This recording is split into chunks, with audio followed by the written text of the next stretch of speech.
And I mean, he loves Donald Trump. All right, it's 3:05, so let's get started.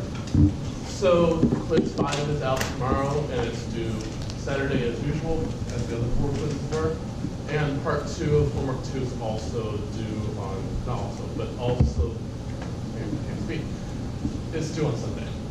So how many of you did part 1? Okay, so the majority, so those of you who didn't, I highly recommend that you do. I think it's really good feedback for you in seeing where you actually don't understand things. Any questions about that or the material or anything else? Yeah. On question 4, it asks to write a proof for a regular expression. What would the format of that be? What did the hint say? It said use the formal definition of a regular expression. So it's like the 6 parts of the regular expression. Yep. So I'm wondering, let's do it. For the empty set, what's the prefix of everything in the empty set? Empty set. Easy. Empty string. All prefixes of the empty string. Empty string. Ooh, this is going easy. Single character. Or empty string, yeah. Right? Because I didn't say it had to be a non-empty prefix or purely a proper prefix. Good. What if I had R1 union R2? How do I turn that? Prefix of R1 union with the prefix of R2. Good. Since if I know the prefixes of both, I know the prefixes of the union because I can just put them together. So I'm just going to call it the PREF of R1 union PREF. So if I know R1 and R2, I can just put them together. No problem. But these 2 cases are the weird ones. R1 concatenated with R2. What are the prefixes? R1. Well, R1, or every prefix in R1 certainly is a prefix of the whole thing. So I got to have the prefixes of R1 in there. But what else do I need? What about the prefixes of R2? What if I prepended those with the things in R1? So if I have a certain prefix in R2, I have to have a full string in R1, right? So I should union this with R1 prefix concatenated with prefixes of R2. Okay. What about star?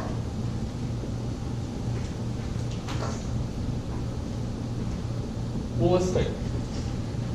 The prefixes here. Well, what are the strings in R1 star?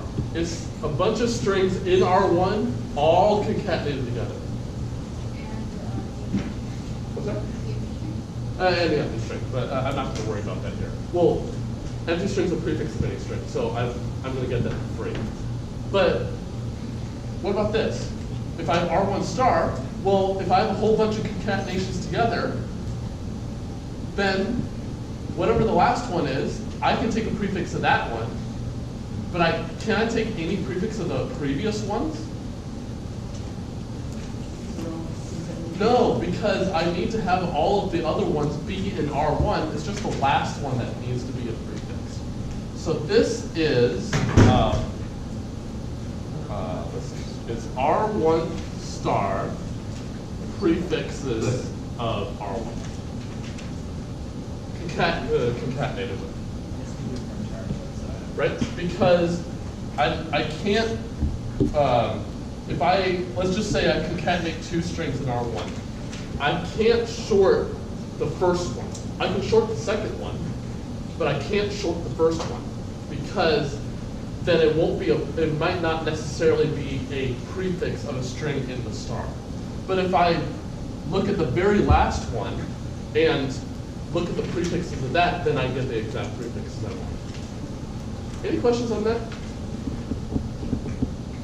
So it's purely looking at the definition. Another way you could have done it is, we saw in homework 1, a way to get the prefixes of a DFA by making an NFA for it. So what I can do is convert this regex into a DFA make the NFA, which is the prefixes, and convert back to a regex. That would work equivalently. But this is a lot easier. Any questions otherwise? Okay, so what was the major thing we talked about in the lecture last week? Pumping lemma, right. So what in the world is this pumping lemma thing?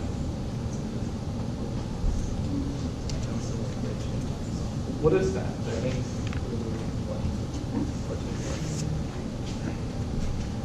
Or what does it help us do?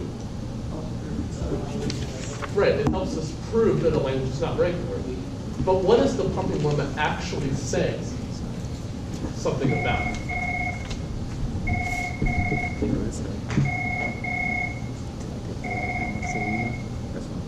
Won't let me make it up.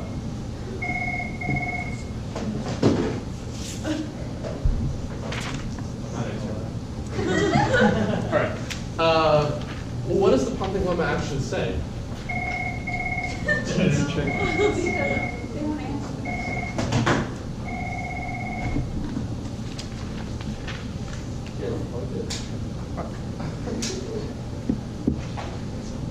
It might be important.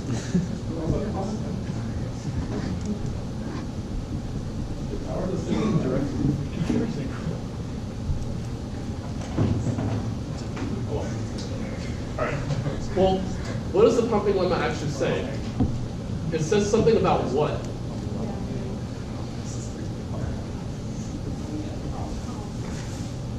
It says something about something. Regular language. There exists a string in the language that's long after. Before there, back up. What's the very first thing the pumping lemma says? L's regular. So I think it says something about regular languages. Oh, then how do I prove something is not regular using the pumping lemma? It only says things about regular languages. Contradiction. By contradiction. So what does it actually say? It says, if L is regular, then what can I say about L? Well, there's a DFA for it, but what can I say, what does the pumping lemma say about a language, a regular language like this? Since there's a DFA, I think it has some number of states, right? So there's this pumping constant, P for L, that we call the pumping constant. So exists a pumping constant, P for L. Okay. What you need to think of P is the number of states in some DFA for L. Okay? So why did we even come up with this? How did we even come up with this? Well, what were we looking at with DFAs? If we fed a really long string, what happens? It repeats a state. Okay, well, if we assume also that that string is accepted, could I say something about other strings in the language? Yeah, if there's a state that repeats, then could I go around that loop again and to get another string? Yeah, I can get another string that's also in the language. Okay, well, how did we even get to that point that we had to repeat a state? How did we even get there? How did I even get to the point where I have such a long string? Well, what if I feed a string of like the number of states? Am I forced to repeat a state? Yeah, I'm forced to repeat a state. So I gotta look at strings that are in the language and and are long enough, have length at least this number, which represents the number of states. So then for all W that's in the language, so is accepted by the corresponding DFA, with that are long enough, so W's length is at least P. I gotta get this so that I have this repetitious behavior of the strings that I want. Well, what can I say about this? Well, let's see. So we drew this diagram in class, which represents this repetitious behavior. and we said, okay, well, let's suppose that that middle state's the repeating one. There's some way to get from the start state there, let's call it x. I said the state repeats, so I better be able to go away and come back, either through a single transition or many transitions. Let's call that part y. And the part that gets me to the some final state z, because I said it's in the language, right? I better go to an except state at that point. Okay, well, let's see. I know right now that w is equal to x, y, z, because I just showed that this is the state that's going to be repeated. But what about the string x, y, y, z? Is that also accepted? Yeah, because I can go around that loop twice. Can I go around that loop 0 times? What about 3 times? I think any number of times that I like. Okay, so that kind of helps us. So let's see. There may, I should say that as long as I have a string that's long enough, I can guarantee there is a way to pump this middle part. There may be many ways to do it, but I can guarantee there's at least one. So there is a way to write w as x, y, z, so that, and then we have 3 conditions. Well, I think what we can say now is that if I read x, then any number of y's followed by z afterward, I think that's always in the language, right? Because I end up in an except state. So therefore, I can say that x, y to the I, z is in L for all I at least 0. Not just one or a few, everyone has to work. And that'll be very useful for us in a second. But what are the other 2 positions? Right, so the first one was x and y's length is at most p. So let's figure out why this is true. Why is it true? Well, I said that this works for every string in language and length at least p. Does it work for strings of length exactly equal to p in length? Yeah, I just said at least p. It has to work for the strings of length exactly p. Let's see. If I consider any string of length exactly p, do I have this repetitious behavior? Yeah, I better have this repetitious behavior. So this xy part, the part that repeats, can't be longer than the p character. It has to be within the first p characters. If I have a longer string, it might be after that also, but the first one has to be within the first p characters. It has to be. So, well, what's the repetition? Well, the repetition, I think, is the y part, right? That's the repetition. But I know that the x part precedes the y part. So I know the y part can't end after the p character. And so x has to be before it. So the length of xy is at most p. It can't be longer than that. So I'm thinking of y as the first occurrence in the repetition. Okay? What was the second condition? Y can't be the empty string, or equivalently, y's length is at least 1. So I'll put in parentheses, it's not equal to the string. Why is that true? Why? This is true, why? Because what if y were empty? Well, if it were empty, what would this third statement say? A whole lot of nothing, wouldn't it? Because if I put a whole bunch of empty strings into a string, I don't think that string changes very much, right?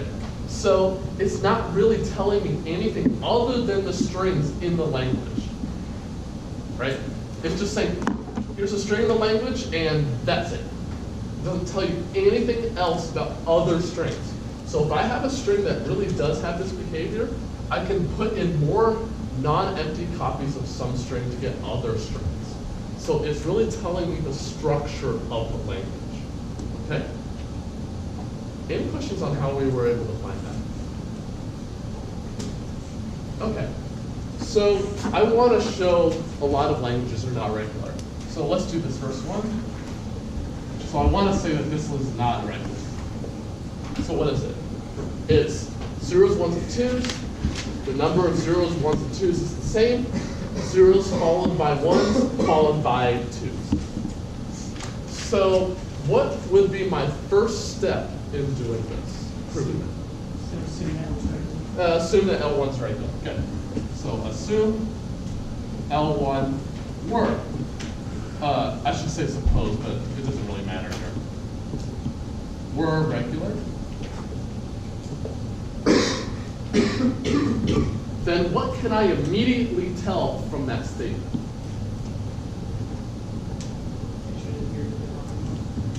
So I can apply the pumping lemma. Well, what does the pumping lemma immediately tell me? The very first thing. Don't think too hard. There's a pumping constant. Yeah, there's a pumping constant P. Right. So there exists a pumping constant P for L1. Right? Nothing fancy here. Well, let's see. It said the pumping lemma says that for every single string in the language that's long enough, like the loop P, there is a way to basically pump the string. There is a way. But if I show you a single string that I can show doesn't, and you can't pump it, there's no way to pump it at all. If I can find you one counterexample, what does that tell me about the language? It can't be regular, because if it were regular, every string would work. But I just showed you one that doesn't. Okay, well, so now I just got to choose a string then.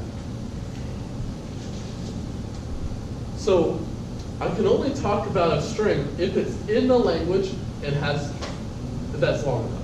So inevitably, I'll see someone who writes this. It's in the language, right? Equal numbers of zeros, ones, and twos. Is it long enough? Maybe, I don't know. Maybe P is 4 trillion. I don't know. How do I fix that? So that it is long enough. Ah, okay. So I better put a P up here in each place, because I gotta stay in the language, so this really is in the language, so we're good there. But it's also long enough, so we're also good there. This string might not work in general, but I can't immediately say, no, that string doesn't work. This string could work, and it will, but, okay? So I gotta pick a string long enough and in the language. Fine. But, so what do we do next? It says, there is a way to write W as X, Y, Z such that you can pump the string. But what if I was able to show you that no matter how you can decompose it into X, Y, Z, no possible way works. None of them work. I can say that this is not regular. What if I left one out? Then that one way that I left out could have been the way that worked. Right? It says that there is a way. I didn't say that every way works, there is a certain way. So I gotta break up the string in every possible way and show that none of them work. Okay? So let's think about what the possible ways are. Well, I know X is gonna be equal to something, Y is something, and Z is something. We just gotta figure out what they are. Well, it seems like there are a lot of cases, right? Is there something that can help us? Yeah, what? Rule 1. Yeah, look at this, rule 1. Is XY a prefix of XYZ? Yeah, I think so. So, since this is a prefix, it has length at most P. What can I tell about X and Y? They're all zeros. They're all zeros. Okay, so I can tell you immediately that the X's can't hit the 1s, can't hit the 2s, nor can the Y's. Okay, well, let's see. I gotta handle every case, remember. So I know X's are gonna contain zeros, some number. I gotta handle every case. I don't know how many, let's just say that there are 8 of them for every possible value of A that works. I know that A is at least 0 because there's no condition telling me that X has to be empty. And in fact, it could be empty. Again, I don't know anything about Y other than it has pure zeros and nothing else. So let's say it has B zeros, because it may have a different number of zeros than the X's. But what do I know about B? B is equal to P minus A. Not quite. I don't have to hit every 0 because I have length at most be not equal to. What's the lower bound on B? 1. Why? Can't be the empty string. P has to be. Because its length is at least 1. Okay, so that tells me that B's length is at least 1. We're not going to use the fact that A is at least 0, but we are going to use the fact that B is at least 1. Well, let's see. I think Z is the rest of the string. So let's figure out what it is. I started with P zeros. I took away A of them. I took away B more of them. So I am left with, I think, P minus A minus B zeros, followed by all the 1s and all the 2s. Right? Just simple arithmetic. Right, yeah. Why did you choose zeros for X and Y? Because I know X, Y is at the beginning of the string, and its whole length can't be longer than P. Well, the first P characters are all zeros. So they have to live entirely in the zeros. They can't hit the 1s. So that drastically reduces the cases. Could you explain once more why B is greater than equal to 1? Yeah, because Y's length is at least 1. And the reason for that is that if we did allow it to be empty, then this will tell me almost nothing. Right? So I have to force it to be non-empty here. Any other questions? Yeah. So why can't we say that for Y, it can be 0 to P minus A? So we know it has to be all the remaining zeros. No, Say it could be 0, right? No, it's at most P. I didn't say it had to be equal to P. I said it has to be at most P. It may be far less than P, but it could be all of P, but it could be far less than P. Okay? Any other questions? Okay. Well, let's see what I got to do next.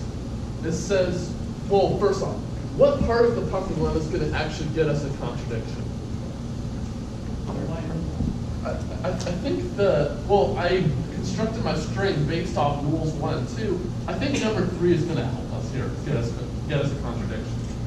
Well, what does it say?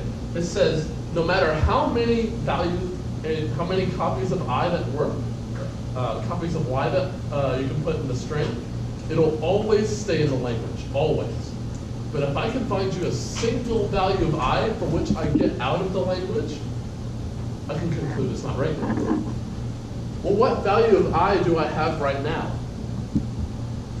How many copies of Y do I have? Just 1, right? So I better pick something other than 1, obviously. And it'll turn out every single value other than 1 works, but let's pick a value. Anyone got any preference of a value? 2. That works perfectly fine. So let's just choose I equals 2. Well, what do I need to do? I need to look at x, y squared z. Let's think about what that is equal to. I think what I can do is just copy and paste the 3 parts I have up here down here. So I have A zeros. I have 2 copies of y. So I have 0 to the b, 0 to the b again. And then the z part, which is just the rest, which is 0 to the p minus a minus b, 1 to the p, 2 to the p. Okay. Can I simplify this a little bit? Well, let's see. I think this run of a zeros right here cancels out with this a minus a of zeros here. So I think I can cancel the a's. And I think one of the b runs is going to cancel with this b run. So I think I can cancel that too. So at the end of the day, how many zeros am I going to have?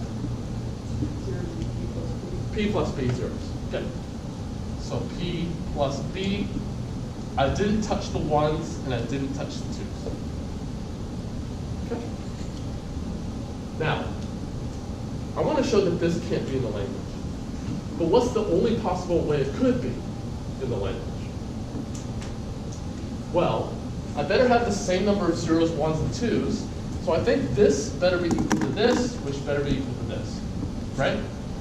So I think this tells me that P plus B is equal to P. But wait, what does that tell me? BS equals 0. B has to be 0. Is that a contradiction? Yep. Yeah, because of that condition. See where I said that that'll come in handy? So, what can I say about this string x, y squared z? It's not in the language. So I can conclude that this is not in, I called it L1. So what can I conclude about L1? It's not regular. Good. So L1 is not regular.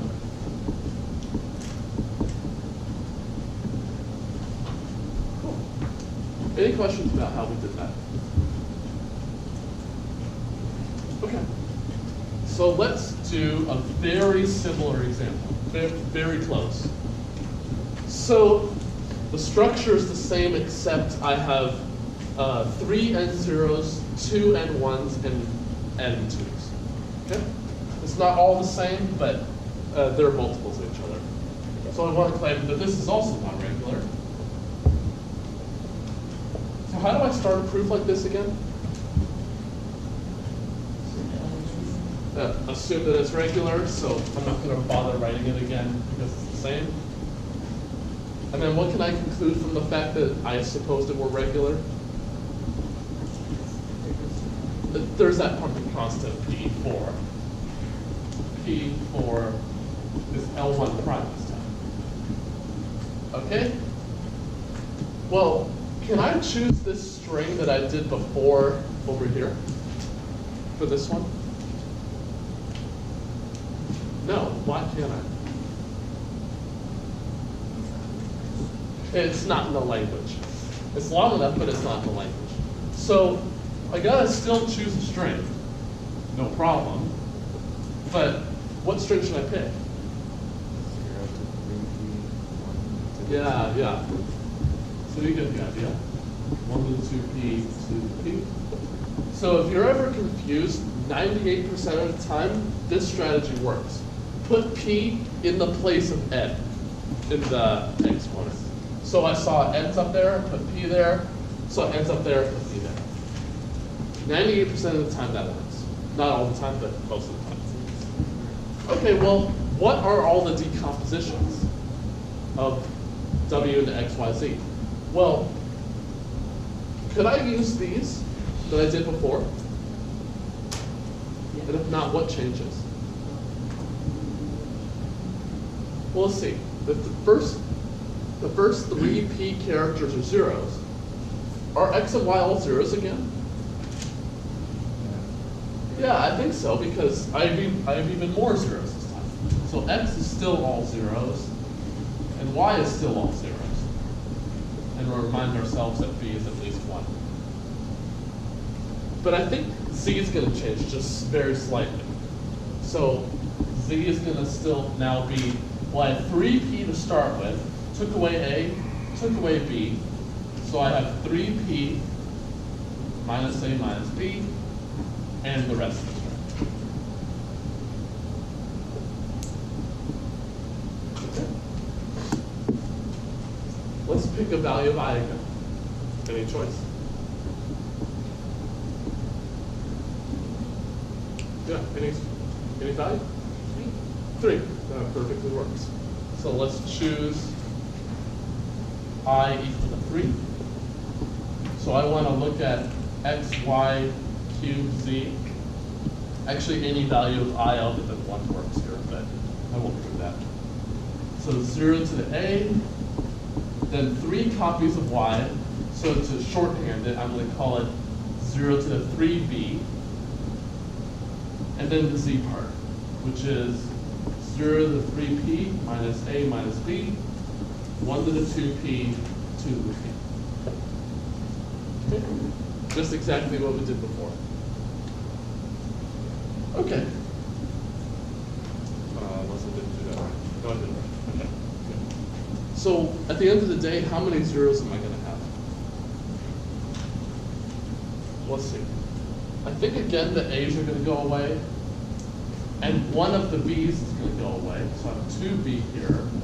B goes away. So I think I have 3P plus 2B zeros left. So 3P plus 2B zeros, and all of my 1s are there, and all of my 2s are there. Okay? Yeah. Why do you put x equals 0 up there and y equals 0? Because I'm just copying and pasting over here. Why is it 0? So why is it 0? I don't understand. I'm not sure what the question is. Oh, like, so when you say like x equals 0 for a, Yeah. y, so why is it 0? Yeah, because I know xy is the beginning of the string and has at most p characters, at most. But I know here that the first 3 p characters are zeros. So there's no possible way that x and y could ever hit 1. So I know that they're all zeros. For some number of zeros, I'm handling every case here. Any other questions? Okay.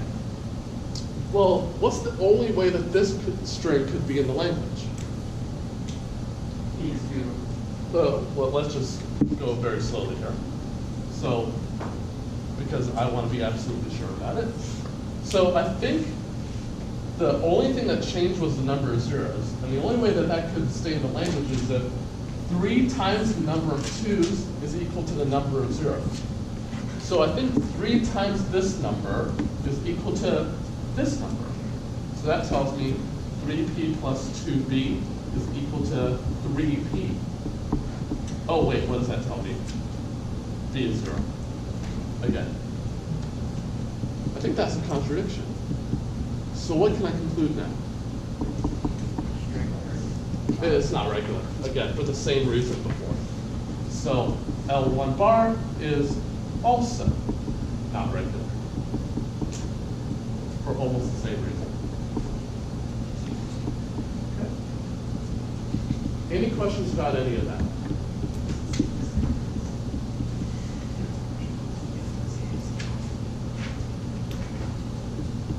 Okay, so now let's do the next two, which I think are really cool, and really illustrate why DFAs and regular languages are so very simple and not powerful at all. So the language that we're going to talk about is completely of zeros, so not even 1s or 2s anymore, such that the number of zeros is a perfect square. So I'm talking about 0 zeros, so the empty strings in there, a single zeros in there, 4 zeros are in there, 9 zeros in there, etc. Right? And I claim that this is not regular.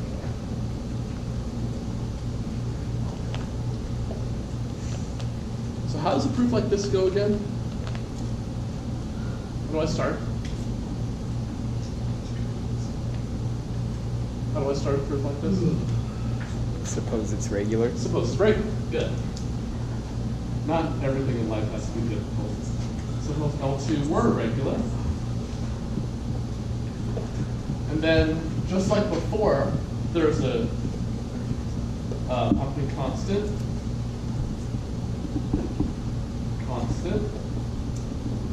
P for, and I call it L2. Okay. What's my next step? I gotta pick a string. Right. So I gotta choose some string W. And someone on midterm, if we had this question, I guarantee you will know this. It has length at least P, so that's a good string. It's not in the language. It might be, but I can't guarantee that it is. Is there a way that I can fix this so that it is? P squared. But that might not be a perfect square because P may be odd. Oh, P squared works. All right, P squared works. that p is an integer, so p squared definitely is a perfect square, so we're fine here. Okay, well, what are all my decompositions? Sounds like a reality TV show, all my decompositions, right? Well, do I know anything about what x and y are? I think they're all zeros, right? Well, yeah, the whole string is zeros, so I think x and y are all zeros. Again, not everything has to be complicated. So let's just say 0 to the a again, y is 0 to the b again, and remind ourselves that b is at least 1. And then let's figure out what z is. So z is, well, I started off with p squared zeros. I took away a, I took away b more. So I think at the end of the day, I'm going to have p squared minus a minus b. Okay. So what's my next step? Choose a value of I. So I got to choose a value of I. So I let you guys choose value of I for the last two examples. Now it's my turn. And so I believe any value other than 1 will work here, but this one is the simplest one for analysis. So let's choose I equals 2. Obviously, I can't choose 1. Well, let's see. That's x, y squared z, as before. Well, let's just copy everything down. So x is 0 to the a. Y squared is 0 to the 2b. And z is this other one. 0 p squared minus a minus b. So what do I have after the dust settles? I think I have p squared plus b at the end, right? Because the a's dropped out and one of the b's drops out. So I have p squared plus b at the end. Surface. Okay. What's the only way that this could be in the language? B is also a what square? But it's being added to p squared. Well, it's certainly in the language of p squared plus b is a perfect square, right? But it's not immediately obvious to me that that's not a perfect square. If I could prove that, that'd be great, but it's not immediately obvious to me, right? Well, let's see. Maybe we can figure out, based on how high and low p squared plus b can be, maybe we can figure out what perfect squares are around there and show that it's not equal to any of them. Okay, let's see. What is the smallest value that p squared plus b can take on? Well, p is a fixed integer, so that's never going to change. What's the smallest value that b can take? 1. Why is that? Oh yeah, the second condition. It says that y's length is at least 1, and that's b. So I know it could be this small, but it can't be any smaller than p squared plus 1. Oh, what does that tell me about p squared? Can it be equal to this perfect square? Can p squared be equal to p squared plus 1 ever? No. So that's like strict inequality. So it can't be equal to this perfect square for sure. That's undebatable. But it may be equal to some other perfect square, a larger one. So what's the next perfect square after p squared? The next one. I think it's p plus 1 squared, right? Just add 1 and square. Well, let's see. What is p plus 1 squared? Put on our, I don't know, middle school algebra hat on. What does that turn into? P squared. Right, that's p squared plus 2p plus 1. And it also might be helpful to know from p squared plus b, what's the largest value that can take on? So what's the largest value that b itself can take? let's look over here. Can X be empty? Yeah, there's nothing that says it can't. So can Y's length be all the way up to P? Yeah, can it be P plus 1? No. Okay, so that tells me immediately that this is at most, but it could be P squared plus P. Right? It may be that. Oh, and it seems immediately obvious that this number is less than this one. So this is definitely less than P squared plus 2P plus 1 because I'm adding a P and a 1, so it's definitely more. But is it a strict inequality right here? Is it strict? Or do I have to add an equal thing under it?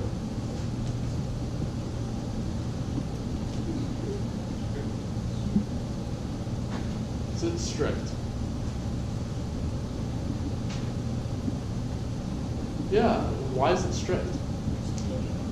The plus 1. So if P is not 0, then this 2P is definitely going to take over and make it strictly large.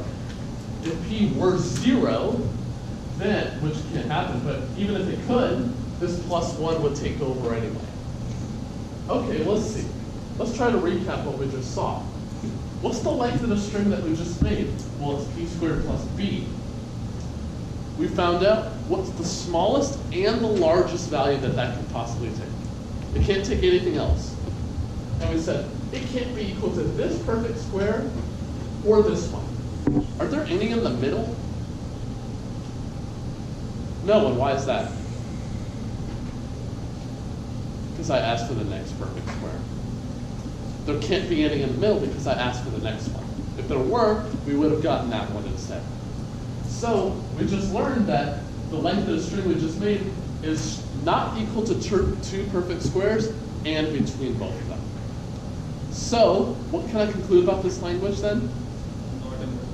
Well, it's not in the language, so this string is not in, I call it L2. And then from there, we can conclude L2 is not regular.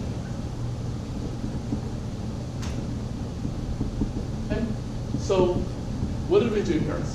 We picked a string that worked. Well, it seemed like it would work. Was in the language long enough. Then we just said, okay, what if I feed another copy of y in? Then we said, I don't know if that's a perfect square, so we just said, we saw what was the smallest value that that could take on, what's the largest, and compared consecutive perfect squares.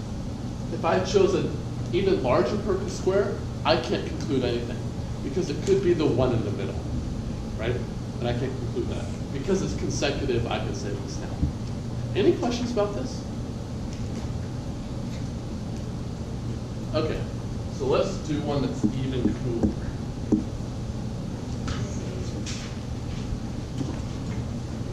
Everyone loves prime numbers. Even theoreticians love prime numbers. Okay, so L3,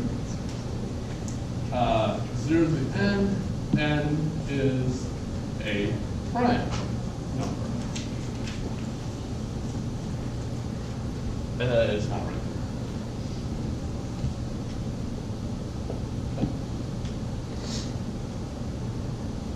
So this one is not going to be completely as straightforward. I'm just warning you right from the get-go, but it's very cool otherwise. So how should a proof like this start off? Suppose, yeah, all of these are going to, except for the very last one, are going to start all the same way.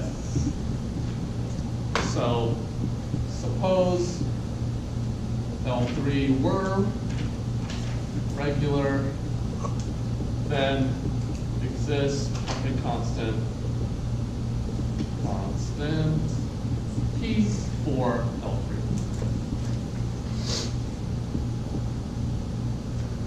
And so now obviously we have to pick a string, and I guarantee you someone's going to do this.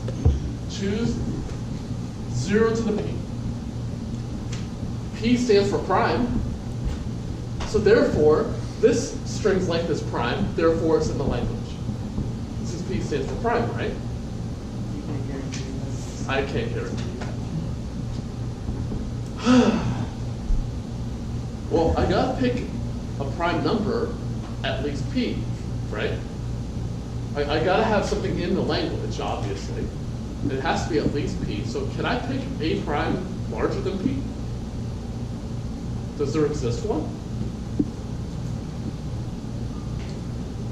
How many prime numbers are there? Infinite. Can all of them lie below p and none of them above? No, because p is a finite integer. So there must be a prime, infinitely many, prime larger than p. So let's pick that one, or one of them. So let r, so r is going to be my new prime now, because I can't pick p anymore, be any prime at least p. And it may be well and good right here, but I'm going to add a very small modification, and we'll see why in a second. I'm going to make it p plus 2. And you think, oh, that plus 2 means nothing. It'll mean something in a second. And then we'll choose w is 0 to the r. It's at least p in length, so we're good there. And it's in the language because r is a prime that we guaranteed exists. So we're good. Well, let's see. So here, I'm not going to be focused on the string I make. I'm only going to be focused on the length of the string. Because it's all zeros, it doesn't matter what the string is, as long as the length counts. If I can generate a string that has non-prime length, then we're good. Okay? And I'm not going to be focused on the decomposition here. I'm not going to be focused on saying x is this, y is this, z is this. It'll work for every single one either way. Let's see. What is the largest value that x, y's length could be? P. In this string, it still holds true. What is the length of z then? 2. It might be 2, might be larger than 2, right? That's all I can say. So we know the length of z is at least 2. So this 2 will come back to really help us in a second. What about the length of x, z together? What is that? It's definitely at least 2. Can I guarantee anything else? I don't think so, because I never said x can't be empty, in which case it could be empty. So again, I can only conclude that this is at least 2. Nothing fancy yet. Well, I don't know a value of I that will get me out of the language. So let's just try it in general, and then we'll fill in the value of I later. Okay? So let's look not at the string, but the length of x, y to the I, z. For any decomposition of x, y, and z, let's look at the length of it. Okay?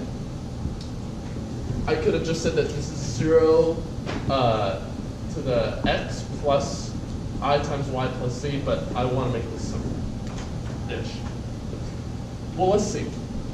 Will you agree with me that this length is just the length of x, z, plus the length of y to the I?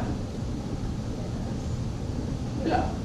And because I'm doing concatenations here, I might as well I could just separate them and count the number of characters of both.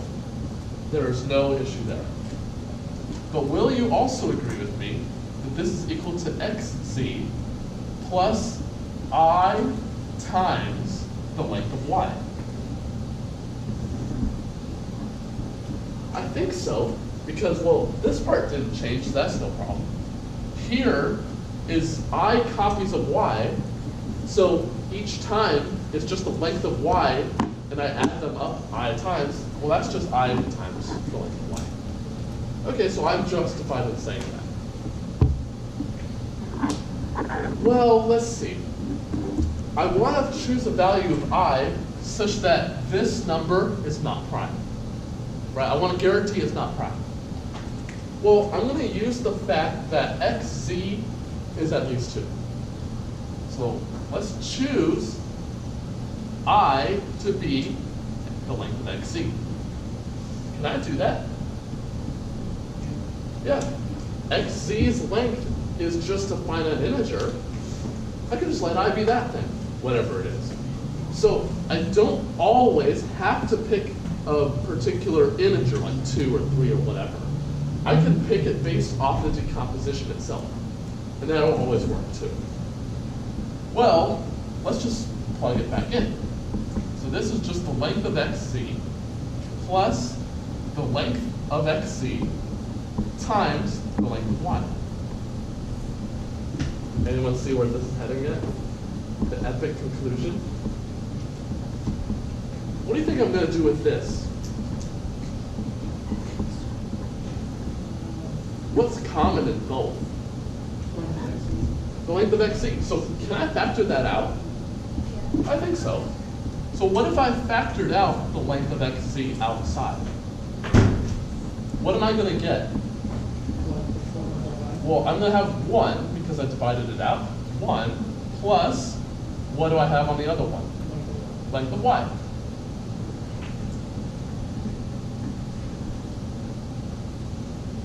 What's this? 2. At least 2. What's this?